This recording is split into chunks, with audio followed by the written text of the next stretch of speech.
করেছেন, শ্রেষ্ঠত্ব দান করেছেন আল্লাহ পাক রব্বুল আলামিন। অন্য নবীর থেকেও সর্বশ্রেষ্ঠ নবী উম্মাহ আমাদেরকে দান করেছেন এবং হাজার হাজার রাতের তুলনায় একটা রাত এই মাসের ভিতরে, যে মাসটা হাজার হাজার মাসের তুলনায় যে মাসটা উন্নত, সেই মাসের নাম হলো রমজানুল মুবারক। এই মাসটা কত বরকতময় মাস। এই মাস মানুষের পাপ মোচন করার জন্য আসে, ইনসানের পাপ মোচন করার জন্য আসে, মুমিনের ঈমানকে তাজান্বিত করার জন্য আসে। এই মাসে কুরআন নাযিল হয়েছে। এই রাতে যে রাত একটা রাত রেখেছেন লাইলাতুল কদর, লাইলাতুল কদর নামে একটা সূরা আছে। এই বিষয়ে ইনশাআল্লাহ সামনে আগামীতে আলোচনা করব ইনশাআল্লাহ। এই যে রমজান মাস আমরা পাইলাম, রমজান মাস পেয়ে রোজা রাখা, আমরা সবাই রোজা রাখতে পারি না। আমাদের শক্তি আছে, আমাদের জৈবন আছে, আমাদের সব কিছু থাকা সত্ত্বেও আমরা রোজা রাখি না। অনেক লোক আছে রোজা রাখি না। আল্লাহ রাসূল সাল্লাল্লাহু আলাইহি ওয়াসাল্লামের কাছে জিবরাইল আলাইহিস সালাতু ওয়াস সালাম এসে বলতেছেন যে ধ্বংস হোক ওই ইনসান, ওই ব্যক্তি যিনি রমজান মাস পাইল অথচ রমজান মাসে তার গুনাহকে মাফ করাইতে পারবে না। নাউযুবিল্লাহ। আল্লাহ রাসূল সাল্লাল্লাহু আলাইহি ওয়াসাল্লাম সঙ্গে সঙ্গে বলছেন আমিন, আল্লাহ তুমি কবুল করে নাও। এটা কি আমাদের জন্য ভাগ্যের বিষয়? আমরা যারা রোজা রাখি না, যারা রোজা রাখি তাদের জন্য ভাগ্য। আসলে কি আমরা এই যে আমাদের মাঝে রমজান মাস আসলো, কতটুকু আমরা দায়িত্ব পালন করতেছি? রমজান মাসে মানুষের দৌড়াদৌড়ি হয়রানি আমরা বেশি করে করি। অনেক লোক আছে তারা রমজান বলে যে একটা মাস আছে এটা তার মধ্যে কোনো গুরুত্বই নেই। তাহলে সে কেমন মুসলমান, কেমন মুসলমান সে যে রোজাকে গুরুত্ব দিল না, যে রোজা পাইলে নিজের গুনাহকে মাফ করাইতে পারবো না। আল্লাহ রাসূল সাল্লাল্লাহু আলাইহি ওয়াসাল্লামের ভাষায় সে ধ্বংস হয়ে যায়। কি হয়ে যায়? ধ্বংস হয়ে যায়। এই জন্য রমজান মাস এসেছে, মুমিনের বরকতময় মাস। এই মাস এসেছে মুমিনের গুনাহকে মোচন করানোর জন্য। রমজান মাস পেয়েও অনেক বড় অভ্যাস ছাড়তে পারি না। অনেক কাজ আছে সেগুলো আমরা হারাম কাজগুলি আমরা ছাড়তে পারি না। সুদ ঘুষ এই নিয়ে ব্যস্ততা। এখন তো সুদ ঘুষের প্রতিযোগিতা চলতেছে, কে কয় টাকা ছাড়তে পারে। কিন্তু রমজান মাস এসেছে এগুলো থেকে পবিত্রতা করার জন্য। কিন্তু পবিত্র কতটুকু আমরা হতে পারলাম? আসলেই কি আমি মুমিন হতে পারলাম কিনা সেটুকু কিন্তু আমাকে ভাবতে হবে, নাকি? সেটুকুই আমাকে ভাবতে হবে। আমার ভাবা আর একজন নেবে না। যাই হোক, এই রমজান মাস আল্লাহ সুবহানাহু ওয়া তাআলা আমাদেরকে দিয়েছেন বরকতময় মাসকে। অনেকগুলি আমাদের কাজ আছে যে কাজ করলে রোজা নষ্ট হয়ে যায়।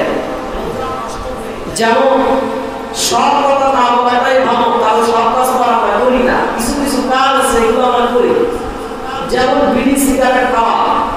অনেক লোক মাসলা দেয় বিড়ি সিগারেট তো ধোয়া, ধোয়া দিলে তো কিছুই হয় না। কি দেয় কি দেয় না? বিড়ি সিগারেট ধূমপান যারা করে এদের রোজা নষ্ট হয়ে যায়। এমনকি আরেকটা আছে, সেটা হলো আগরবাতি। চিনেন ভাই? এই যে আগরবাতি জ্বালানো, ইচ্ছাকৃতভাবে আগরবাতি রোজা মাসে এই ধোঁয়াটা যদি নাকের ভিতরে যায় তাহলে রোজা নষ্ট হয়ে যায়। এই জন্য আগরবাতি এই সমস্ত ধোঁয়া থেকে আমরা বিরত থাকি। আগরবাতি থেকে এবং বিড়ি সিগারেট যারা খায়, যাদের অভ্যস্ত হয়ে গেছে, কিছু মনে হয় না, তাদেরকে বিরত থাকতে হবে। এবং অনেক মহিলা আছে যারা রান্না করতে চায়, রান্না করা অবস্থায় এই সমস্ত মহিলারা চেকে দেখে যে লবণ হইল কিনা। অনেক বাবুর্চি আছে চেকে দেখে, দেখে কি দেখে না, জিহ্বাতে দেখে। এগুলো দেখা যাবে না। হ্যাঁ, একটা সার আছে, সেটা হলো যদি স্বামী বদ মিজাজি হয়ে থাকে, যদি স্বামী বদ মিজাজি হয়ে থাকে তাহলে ওই স্ত্রী চেকে দেখতে পারবে কিভাবে জিহ্বাতে দিয়ে জিহ্বার থেকে আবার সরাসরি মৃত্যু দিয়ে ফেলে দিতে হয়। আর অনেক লোক আছে চেকে দেখে, চেকে দেখতে তো সমস্যা নাই, অনেক মহিলারা আছে। যাই হোক, এর থেকে আমাদেরকে বিরত থাকতে হবে। রমজান মাসে গালিগালাজ থেকে বিরত থাকতে হবে। আমাদের সন্তানেরা যে ভাষায় কথা বলে, এই ভাষায় কথা বললে রোজা থাকে না, রোজাটা মাকরুহ হয়ে যায়। রোজার মাসে গালিগালাজ দেওয়া যাবে না, মিথ্যা কথা বলা যাবে না, অতিরিক্ত বেপরোয়া কথা বলা যাবে না। আমাদের জবানটাকে আমরা ইবাদত করি না, আমাদের জবানটাকে আমরা ইবাদত করি না। জবানের ভিতরে কোনো লাগাম নাই, স্বাধীন। আল্লাহ সুবহানাহু ওয়া তাআলা এই জবানটাকে স্বাধীন করে দিয়েছেন। তাই বলে তো আমাদের মতন আমাদের কাজ করতে হবে, আর আল্লাহ সুবহানাহু ওয়া তাআলার দায়িত্বের ভিতরে করতে হবে, সেটা তো আর হয় না। রোজা রেখে আমি আমার জবানটাকে ছেড়ে দিলাম, গালিগালাজ করলাম, হবে নাকি?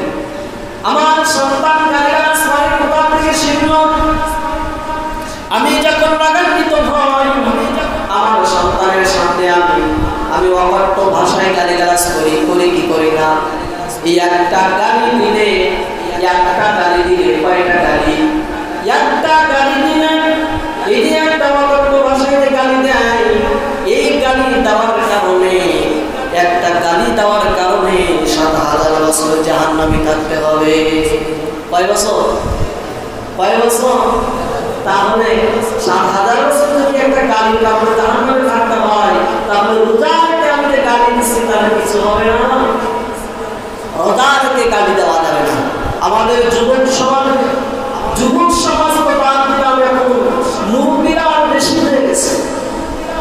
মুরব্বীরা যে ভাষায় কথা বলে, যেমন ভাষায় কথা বলে, যদি কোনো কুত্তা ছেড়ে থাকে বা না ছেড়ে থাকে, তার সামনে এমন ভাষা কথা বলে, এমন ভাষা দেয় যে তার ইমানই থাকে কিনা সেটাও সে খেয়াল করে না।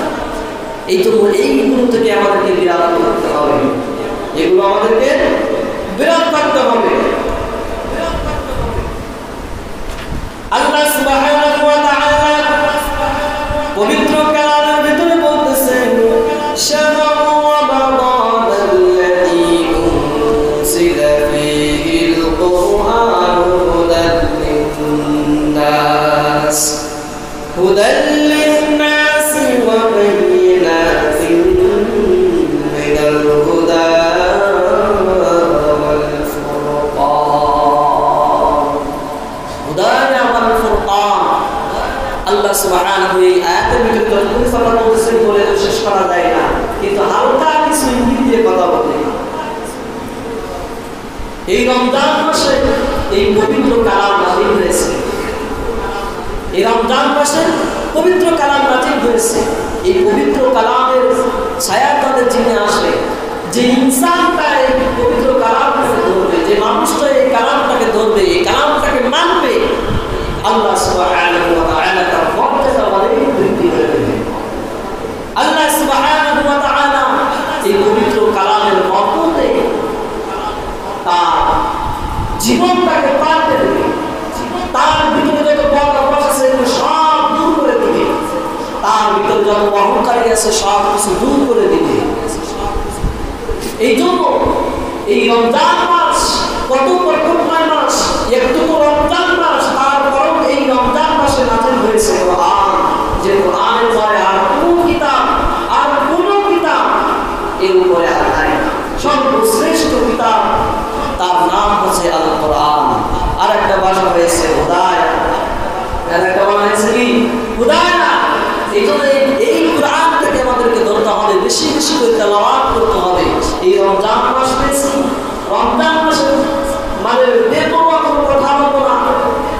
গালিগালাজ করবো না, ওখান থেকে আমরা বিরত থাকবো।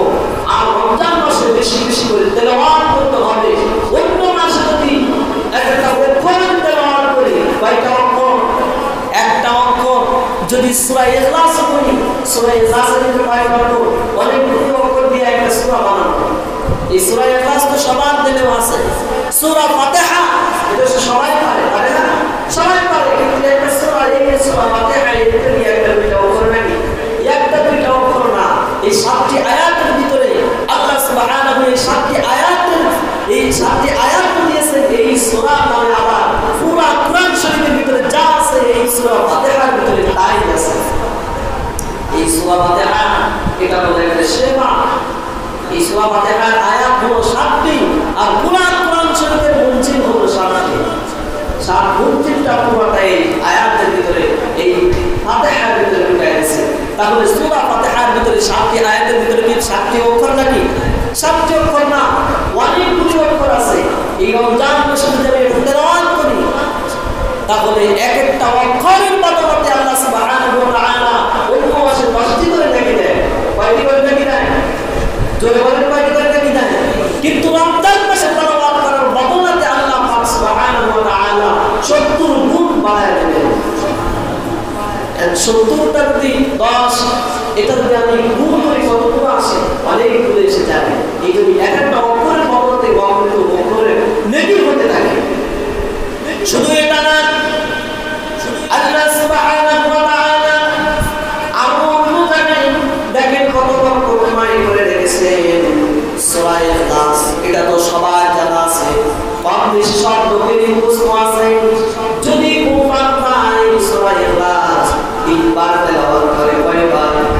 3 বার যদি তেলাওয়াত করে, পুরা কোরআন শরীফ 70 বার খতম করলে সব হয়। আল্লাহ সুবহানাহু ওয়া তাআলা সূরা ইখলাস 3 বার পড়লে তার থেকে অধিক গুণ বেশি বাড়ায়া দিবে। 70 বার খতম করা সম্ভব নাকি? এখন আমাদের দ্বারা সম্ভব না, কিন্তু সূরা ইখলাস একবার 3 বার পড়লে এক খতমের সওয়াব হয়। আর যদি রোজা মাসে পড়া হয় তাহলে 70 গুণ বাড়ায়া দেয়, তাহলে 70 গুণ আমার বেশি হয়ে গেল। এখন তো শুধু 70 খতম, এখন 70টা খতমের সওয়াব তো পাই না, কিন্তু সূরা ইখলাসের ভিতরে কতগুলি যে আয়াত আছে, মানে কতগুলি আয়াত বলতে কতটা অক্ষর আছে, প্রত্যেকটা অক্ষরের বদলে আল্লাহ সুবহানাহু ওয়া তাআলা 70টা নেকি করে দিয়ে দিবে।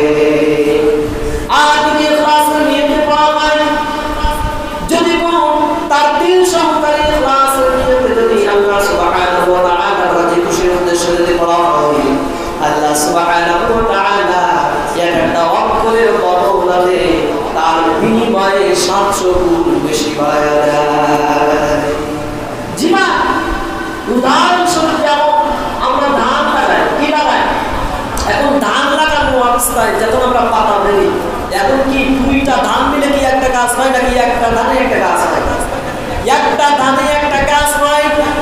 এখন ওই একটা গাছের থেকে আবার নিচ থেকে আবার নিচে আর একটা গাছ হয়। এইভাবে 3-4টা গাছ হয় কি হয় না? একটা গাছের থেকে 10টা গাছ হয়। কিন্তু আল্লাহ সুবহানাহু ওয়া তাআলা কত বরকত দিচ্ছেন দেখেন।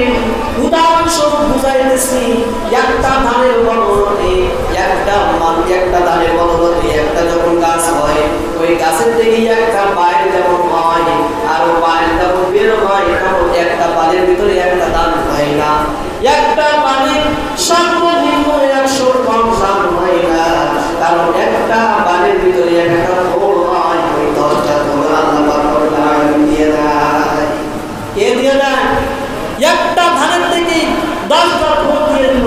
আর 10টা ফল যখন হইল, একটা বালে থেকে 10টা ফল হইল, প্রত্যেকটা ফলে ফলে মানে 7টা 8টা 9টা 10টা 12টা 15টা ধান হয় কি হয় না?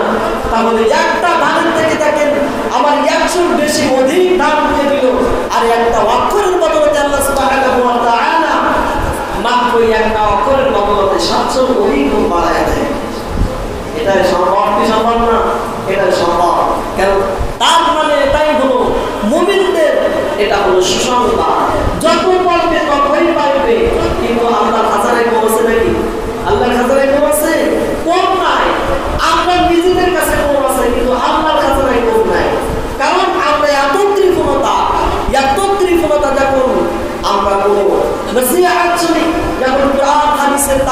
শুনি তখন আমরা নিজের মুখ থেকেও সুবহানাল্লাহ আলহামদুলিল্লাহ হয় না। কিন্তু এই কৃপণদান করলে এই একবার যদি সুবহানাল্লাহ বের করা যায়, আল্লাহ রাসূল সাল্লাল্লাহু আলাইহি ওয়াসাল্লাম বলেছেন যদি একবার সুবহানাল্লাহ তুমি একবার বলো, আল্লাহ পাক রব্বুল আলামিন আসমান জমিনের ভিতরে যত ফাঁকা ফাঁকা জায়গা আছে, আসমান আর জমিন এর ভিতরে যত ফাঁকা জায়গা আছে, সমস্ত ফাঁকা জায়গা ওই বান্দার আমল নামায় দেখে দিয়া পরিপূর্ণ করে দেয়। কিন্তু এই সুবহানাল্লাহ আমাদের জবান থেকে বের হয় না। আর রমজান মাস এখন একটা টাকা দান করলে কয় টাকা নেকি হয়? কয় টাকা নেকি হয়? 70 টাকা নেকি হয়। কিন্তু এখন যদি আমি যদি চিন্তা করে থাকি যে 1 টাকা বদলে 70 টাকা নেকি হয়ে গেছে, তাহলে 1 টাকা পয়সা নিয়ে চলে যায়। এই চিন্তা যদি করা হয়, এই নিয়ে যদি আমার ভিতরে থাকে, এই কৃপণতা নিয়ে যদি আমার ভিতরে থাকে যে সপ্তাহে আমি যদি 1 মাস রমজান মাস 4টা শুক্রবার আমি 4 টাকা দিব, আল্লাহ পাক তার নেকি কি এরকম বৃদ্ধি করে দিবে? বৃদ্ধি করে দিবে। কারণ তার মনের ভিতরে মন তো ঠিক নাই, তার নিয়তটা ঠিক নাই।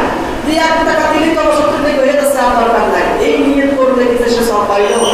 নিয়ত রাখতে হবে, ইখলাসের নিয়ত। আল্লাহ সুবহানাহু ওয়া তাআলা আমাকে দেওয়ার তৌফিক দিয়েছে, আমি যতটুকু পারি ততটুকুই দেব, কিন্তু রমজান মাসে আমি যতটুকু পারি তার থেকে বেশি বেশি করে দিব। এবং সর্বনিম্ন তার থেকে একটু বেশি গুণ বাড়ায় দেবেন কে? আল্লাহ সুবহানাহু ওয়া তাআলা। তাহলে এই রমজান মাসে আমাদেরকে ফাহিশা কথা থেকে বিরত থাকতে হবে। ইসলাম ওই যে কথা থেকে দূরে সরে গেছে। রমজান মাসে, এই রমজান মাসে ফাহিশা কথা থেকে আমাদেরকে কি করে থাকতে হবে? দূরে থাকতে হবে।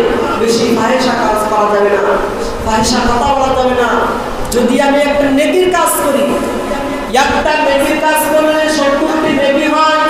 এই রমজান মাস এত বরকতময় মাস। আর যদি এমন চিন্তা করেন যদি একটা গুনাহ কাজ করি, কয়টা গুনাহ হবে? 70টি গুনাহ হবে? 70টি গুনাহ হবে না, কিন্তু এর তো অনেক বেশি হয়ে যায়। এই জন্য এখান থেকে আমরা বিরত থাকার চেষ্টা করব। যেমন যদি আমি একটা ভালো কাজ করি, আল্লাহ রাব্বুল আলামিন রমজানের বরকতের মাইনে অনেক বেশি বৃদ্ধি করে দিবে। মানুষের একটা উপকার করলাম, ওই উপকারটা আল্লাহ সুবহানাহু ওয়া তাআলা নিজের উপরে খুশি হয়ে আল্লাহ রাব্বুল আলামিন নিজেও করে দিবে। কিন্তু যদি কারো উপকার দিয়ে কারো পাশে যদি কাজ না দিই, তার যদি আমি বিপদে ফেলে দিই, আল্লাহ রাব্বুল আলামিন সহ্য করবে না। কারণ এমন একটা বরকতময় মাস এই রমজান মাসে, এই রমজান মাসের কারণে শয়তান আকৃতি করে আপনাদের বান্ধে রেখেছে, তাকে ছাড়া হয় নাই। কিন্তু আপনি মানুষ হয়ে আরেকজনকে উপকরণের কাজ করলেন, আরেকজনকে বিপদে ফেললেন, আরেকজনকে এই সমস্ত কাজ করলেন। আপনার কথার দ্বারা, আপনার হাতের দ্বারা, আপনার মুখের দ্বারা অন্য ব্যক্তি যদি কষ্ট পেয়ে যায়, তাহলে আপনি কেমন মুসলমান? এখন শয়তান তো বার্তা রয়েছে, এখন আপনাকে কে বাঁধবে? কে বাঁধবে? নিজে থেকে বাঁধতে হবে যে আমার থেকে আমার কেউ কষ্ট পাচ্ছে কিনা। বিশেষ করে মহিলারা এই কাজটা বেশি খুব সুন্দর করে ভালো পারে, খুব সুন্দর করে ভালো পারে। এক বাড়ি থেকে আরেক বাড়িতে কথাগুলো লাগাই দেয়।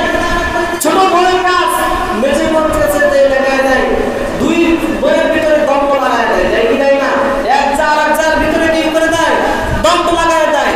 একজন আরেকজন ফাহিশা কথা বলে, আমার স্ত্রী আরেকজন স্ত্রীর সাথে উন্নত কথা বলে। এই সমস্ত কথা থেকে বিরত থাকতে বলেছেন কে? আল্লাহ রাসূল সাল্লাল্লাহু আলাইহি ওয়াসাল্লাম। যে এমন কাজ রমজান মাসে করো না, এই রমজান মাসে যদি করা হয় রোজা আর রোজা নাই না। গীবত করা, রমজান মাসে গীবত করলে তার রোজা হয় না, মাকরুহ হয়ে যায়। রমজান মাসে গীবত করা যাবে না। তাই করে গীবতের ভিতরে অনেক রকম ধার আছে। যদি এই গীবতটা যদি তার দিনের খাতিরে যদি সংশোধন হয়, দিনের রাস্তায় আসতে পারে, তাহলে সেটা করা যায়। আর যদি আমার দিনের ক্ষতি হয়ে যায়, তাহলে সে কাজটা করা যাবে না। যদি তার দ্বারা আমার দিনের উপকার হয়, সেটা তার মধ্যে দেওয়া যেতে পারে। গালিগালাজ তো আমরা সবসময় করতে থাকি, এটা আমাদের মুখের ভাষা। আমরা যদি গালিগালাজ না দিতে মুখে মনে হয় তো মজা লাগে না, কি ঠিক না বেঠিক? আমাদের দাদা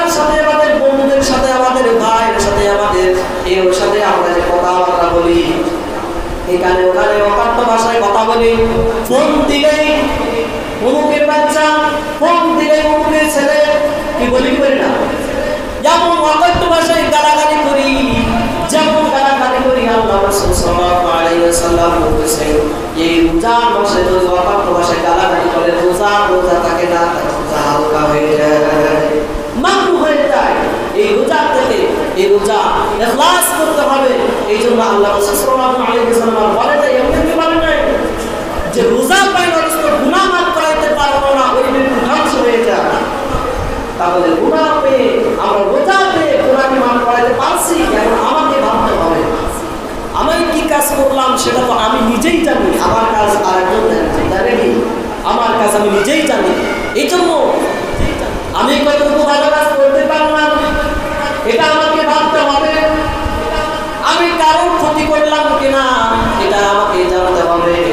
রোজা থেকে আমি যে গালিগালাজ করলাম, অকথ্য ভাষায় গালিগালাজ করলাম, আরো অন্য জায়গায় আছে কিছু কিছু ভুল কাজ যেটা গুনাহ ধরে বেড়েই নয়। যেমন যারা পান খায়, কি খায়? পান খায়।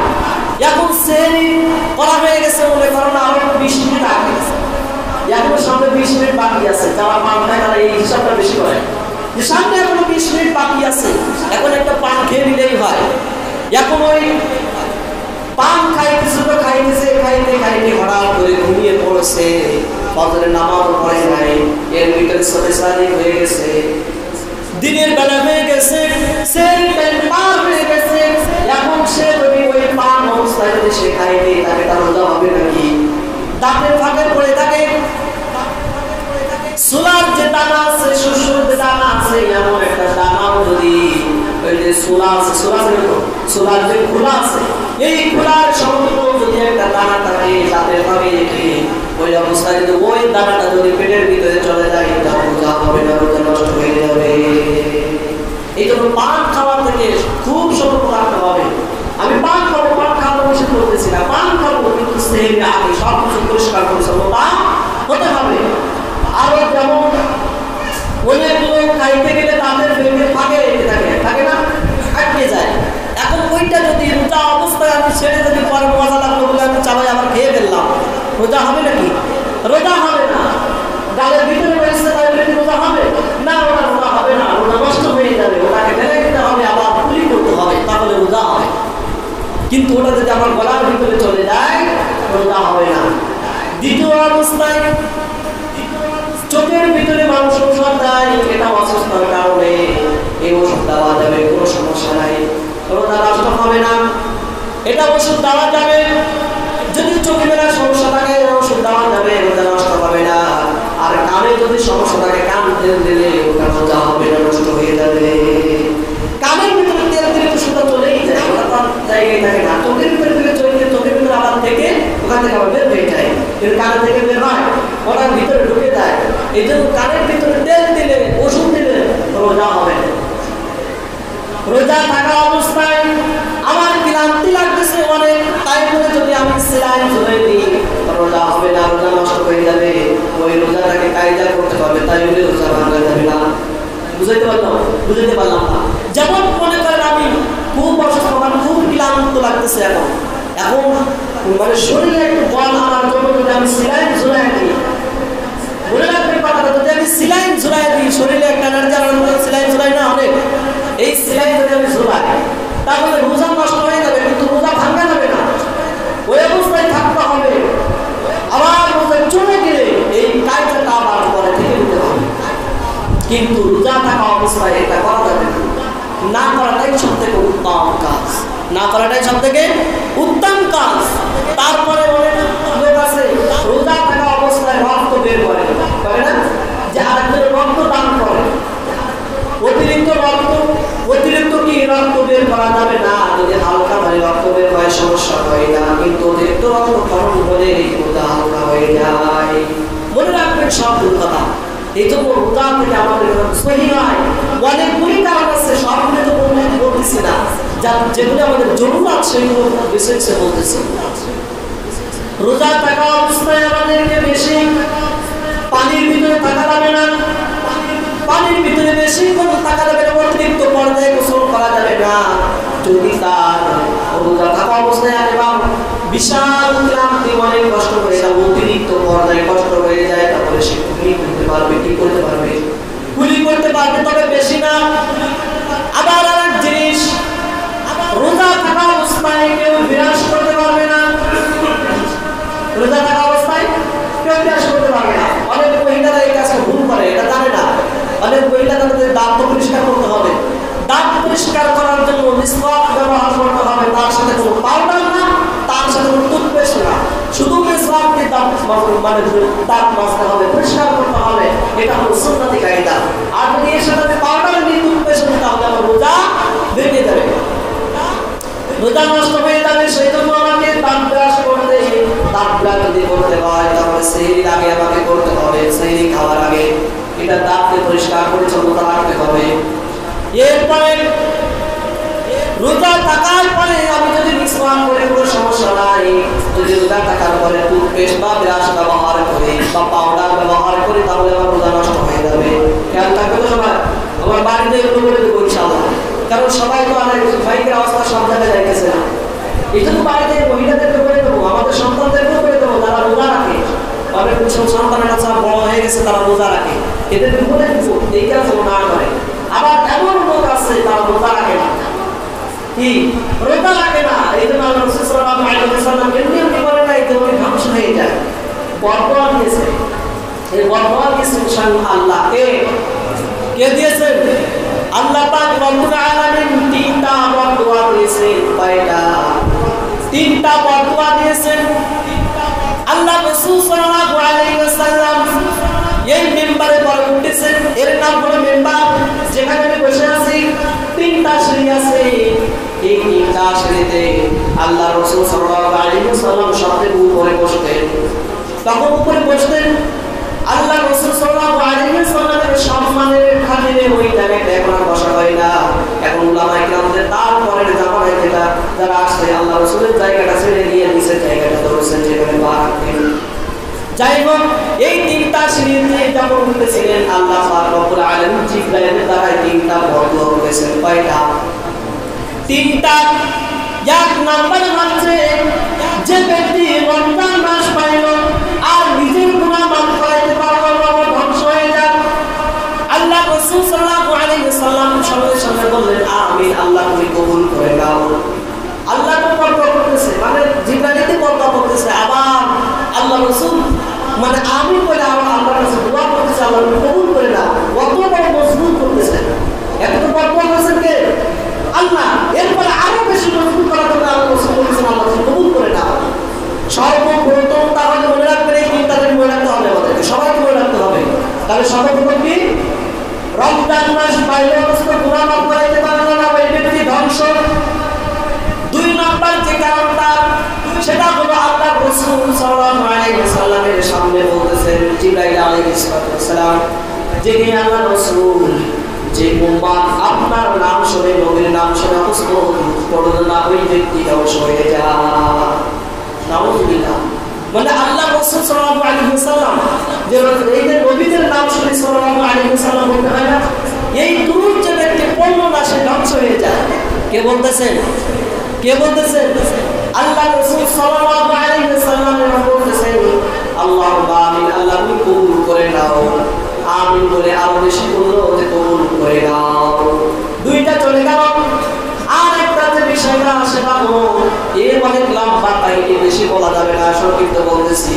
আর একটা কাহিনী সেটা হলো জিবরাইল আলাইহিস সালাম বলতেছে যে বৃদ্ধা মা বাবাকে পাইলো আর বৃদ্ধা মা বাবার থেকে সে জান্নাত কামাইতে পারলো না, ওই ব্যক্তি ধ্বংস হয়ে যায়। কে বলতেছে? বলা না, আমাদের বৃদ্ধা মা সব ভুলের বাড়ি খেয়ে বেড়ায়, মানে এর বাড়ি ওই বাড়ি খেয়ে বেড়ায়, ভিক্ষা করে খায়, বৃদ্ধাশ্রমে ধোয়া আসে, বয়স হতে না হতেই কি করি বৃদ্ধাশ্রমে ধোয়া আসে। আর আমার টাকা পয়সা সব টাকা অবস্থায় আমার মা ভুলের বাড়ি ঘুরে বেড়ায়, এর বাড়ি প্রমোশনে ওর বাড়ি প্রমোশনে, এর বাড়ি কাজ করে ওর বাড়ি কাজ করে খায়, আর আমার সংসারের ভিতরে কোনো অভাব নাই। এই অভাবটা আল্লাহ পাক তোমাকে এমনি এমনি দেয় নাই, এই অভাব তোমাকে দিচ্ছে না, তার কারণ কি? আল্লাহ পাক রব্বুল আলামিন অভাবকে তোমার কবরের থেকে উঠায় দিয়েছেন, দুনিয়ার ভিতরে তোমার সব কিছু দিয়ে দিয়েছেন, আখিরাতে তুমি কিছুই পাবা না।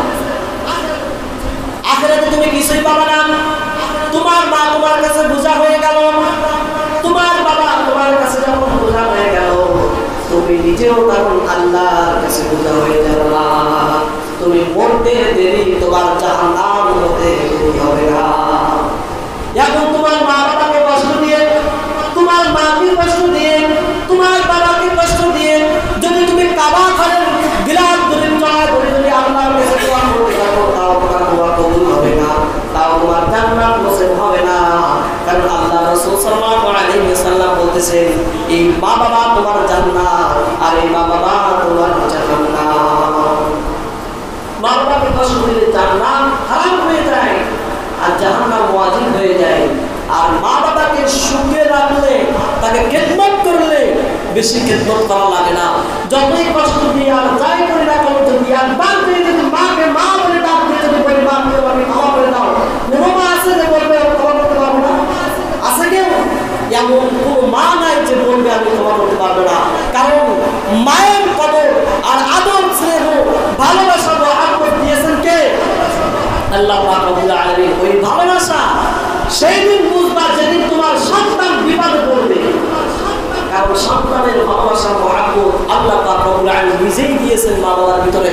এটা যেদিন নিজের সন্তান যেদিন চলে যাবে, নিজের সন্তান যেদিন বিদায় দিয়ে চলে যাবে, নিজের সন্তান যদি নিজেকে কষ্ট দিবে, নিজের গায়ে থাপ্পড় মারবে, নিজের পাশায় লাথি মেরে খেতায় দিবে, নিজের ঘা টাকাতে পার থেকে বের করে দিবে, তখন বুঝবা যে আমার মাকে ঠিকই আমি এইভাবে কষ্ট পেয়েছি, তিনিও এইভাবে কষ্ট পেয়েছে। তখন বুঝবা, এর আগে বুঝবা না। কারণ দাঁত থাকতে তাদের মর্ম কেউ দিতে চায় না। দাঁত পড়ে গেলে এরপরে গোস যদি শক্ত শক্ত করে দেওয়ায় খাইতে পারবে? খাইতে পারবে না। সুস্বাদু খাবার দিলেও খাইতে পারবে না। কারণ দাঁত থাকা অবস্থায় খাওয়ার সুযোগ, দাঁত পড়ে গেছে তোমার খাওয়ার সুযোগ নাই। তোমার মা বাবা আছে, এই জন্য আল্লাহ রাসূল বলেছেন তোমার মা বাবা থাকা অবস্থায় তুমি জান্নাতকে কামাই করে নাও। যাই হোক, তাহলে এই রমজান মাস আমরা পাইলাম, আর রমজান মাসের বরকত যদি আমাদের থেকে বিদায় নিয়ে চলে যায়, আমি যদি বরকত কিছু নাও নিতে পারি, তাহলে আমি ধ্বংস। তাহলে আমি কি? জোরে বলেন, তাহলে আমি কি? আরো জোরে বলেন, কি? আমি ধ্বংস। এই জন্য রমজান মাস পাইলাম, আমার গুনাহকে মাফ করাই নিতে হবে। কার কাছ থেকে? আল্লাহর কাছ থেকে মাফ করাই নিতে হবে। আমার গুনাহ মাফ করাই নিতে হবে আল্লাহর কাছ থেকে। আজ থেকে তওবা করেন, যারা মা বাবাকে কষ্ট দেন অবশ্যই তওবা করে নেন। মা বাবার কাছে যে ক্ষমা চান অবশ্যই ক্ষমা করবে, আর আল্লাহর কাছে চান অবশ্যই রমজানের বরকতে আপনার দিলটাকে নরম করে হয়তো আপনাকে হেদায়েত নসিব করে দিবেন কে? আল্লাহর কাছে। এই জন্য দোয়া করতে হবে, মা বাবার কাছে ক্ষমা চাইতে হবে। আল্লাহ পাক রব্বুল আলামিন আমাদের সকলকে রমজানের মাসে, এই রমজান মাসে রোজা রাখার তৌফিক আমাদের সবাইকে তৌফিক দান করেন, আমিন। রমজান মাসে, রমজান মাসে এই রোজা রেখে আল্লাহ পাক রব্বুল আলামিনের যে আহকাম আছে এগুলো মেনে চলার তৌফিক দান করুন। সবথেকে বড় কথা সেটা হলো আমরা সবাই ফাহিশা কথা থেকে দূরে থাকবো, গালিগালাজ থেকে দূরে থাকবো। কেউ গালিগালাজ দিব না, দূরে থাকবে না ইনশাআল্লাহ। যুবক ছেলেদেরকে বেশি দৃষ্টি আকর্ষণ করছি, গালিগালাজ থেকে দূরে থাকবো। কারণ কষ্ট করে রোজা রাখতেছি, এত আমি নিজেই গালিগালাজ করি, তাহলে রোজা হবে না, রোজা নষ্ট হয়ে যাবে। এই জন্য গালিগালাজ থেকে আমাদের দূরে থাকতে হবে। শুধু রমজান মাস ঘুরে না, একটা গালি দিলে 7,000 বছর জাহান্নামে থাকতে পারবেন। 7,000 বছর তো দূরে যান, 1 মিনিট থাকতে পারবেন? থাকার ক্ষমতা নাই। একটা গালি দিলে, কয়টা গালি দিলে? একটা গালি দিলে 7,000 বছর জাহান্নামী। এই জন্য গালি থেকে দূরে থাকতে হবে, আমাদেরকে গালি দেওয়া যাবে না। আল্লাহ পাক রব্বুল আলামিন আমাদের সকলকে গালি থেকে এবং এই সমস্ত ভাইয়ের